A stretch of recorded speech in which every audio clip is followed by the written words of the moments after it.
What's up guys, this is a little tutorial because I couldn't find anything anywhere else of the Vauxhall Insignia 2017 and onwards bulb replacement.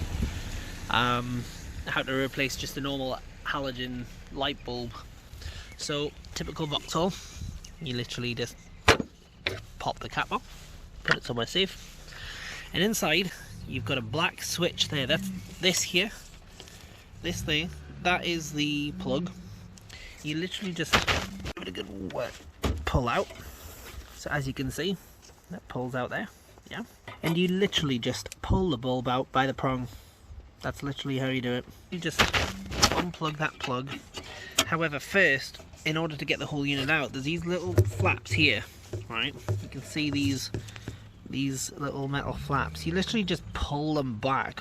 There's just 3 of them. You just pull them back slightly and pull the bulb out. You then want to put the bulb back in.